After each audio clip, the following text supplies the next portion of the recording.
ગ્રાહકોને જાણ કર્યા વગર ગેસ કનેક્શન બીજી જગ્યાએ ટ્રાન્સફર કર્યા હોવાના ગ્રાહકોનો આક્ષેપ। દેવ ભારત ગેસ એજન્સીમાંથી ગ્રાહકોના કનેક્શન। મારુતિ ગેસ એજન્સી સુખસરમાં ગ્રાહકોને જાણ કર્યા વગર ગેસ કનેક્શન ટ્રાન્સફર કરવામાં આવ્યા હોવાનો ગ્રાહકોએ આક્ષેપ કર્યો છે, જેને લઈને દેવ ભારત ગેસ એજન્સીના ગ્રાહકો મુશ્કેલીમાં મુકાયા છે। આ સમસ્યાથી ફતેપુરાની દેવ ભારત ગેસ એજન્સીને લઈને ગ્રાહકોમાં રોષ જોવા મળી રહ્યો છે।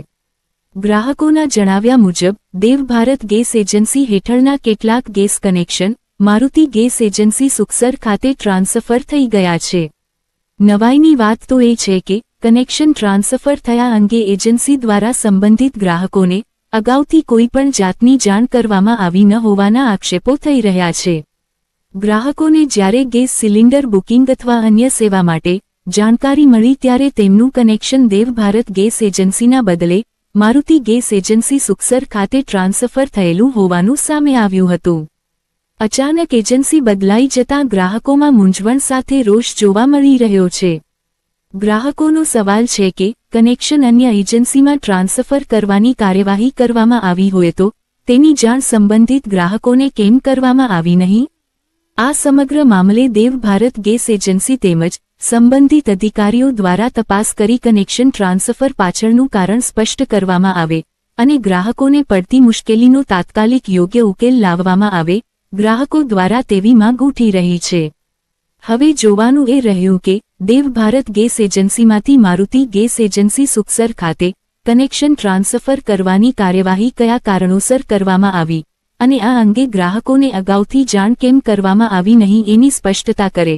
જાણ કર્યા વગર ગેસ કનેક્શન બીજી જગ્યાએ ટ્રાન્સફર કર્યા હોવાના આક્ષેપને લઈને સાંભળો શું કહ્યું ગ્રાહકે।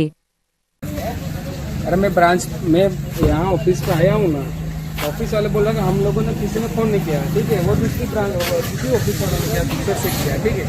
तो सुखसर कब मेरा नाम कब रोज હું દેવ ભારત એજન્સી પર આવેલ ગેસનો બોટલ લેવા માટે મેં બુક કર્યો હતો 8/7/2026 ના રોજ અને એના પછી મારો બોટલનો ઓટીપી મોબાઈલ દ્વારા લેવામાં આવ્યો હતો અને અત્યારે હું લેવા આવ્યો છું। ઓટીપી આપ્યા પછી લેવા આવ્યો છું ત્યારે જણાવવામાં આવે છે કે તમારો જે સિલિન્ડર છે એ તો લઈ ગયા છો એમ। અહીંયા જે મારી બુક છે એના અંદર પણ કોઈ એન્ટ્રી પાડેલ નથી ને બોટલ મળેલ નથી મને હજી 20-25 દિવસ થયા છે, બરોબર। અને મારા જેવા જો જનપ્રતિનિધિને હું ફતેપુરા તાલુકાના વિપક્ષ નેતા તરીકે છું વિક્રમભાઈ ચૌહાણ, જો મારા જેવા જનપ્રતિનિધિને જો આવા ધક્કા ખવડાવતા હોય તો જે સામાન્ય લોકો છે એનું પણ શું થાય? અહીંયા જે ગેસ એજન્સી પર મુલાકાત લીધી અને મેં જે તે ચર્ચા કરી તો અહીંયાથી કહેવામાં આવે છે કે ભાઈ ફતેપુરાના 5 થી 6 હજાર લોકોના ટ્રાન્સફર કરવામાં આવે છે સુખસરની અંદર મારગાળામાં, ત્યાં ટ્રાન્સફર થઈ ગયા છે। ગ્રાહકોની કોઈ પણ પરવાનગી નથી લીધી ગેસ એજન્સી વાળા ફતેપુરાવાળા, એ પણ એવું જણાવે છે કે અમારી પણ પરવાનગી લીધી નથી, ઉપરથી ડાયરેક્ટ આ લોકોએ ટ્રાન્સફર કર્યા છે। અને જો ભવિષ્યમાં જો લોકોના અત્યારે મોબાઈલ નંબર બેંક સાથે કનેક્ટેડ છે, આવી રીતે ઓટીપી જો બાહ્ય જગ્યાએથી આપવામાં આવે તો લોકોને ખૂબ નુકસાન થઈ શકે છે અને મારી જેવા કેટલાય પણ અહીંયા માણસો ધક્કા ખાય છે આ રીતના। તમારી શું માંગ છે? મારી માંગ છે કે જે તે લોકોએ આવું કામ કર્યું છે એના પર કડકમાં કડક કાર્યવાહી થાય એ મારી માંગ છે। શું નામ છે આપનું? ચૌહાણ વિક્રમભાઈ।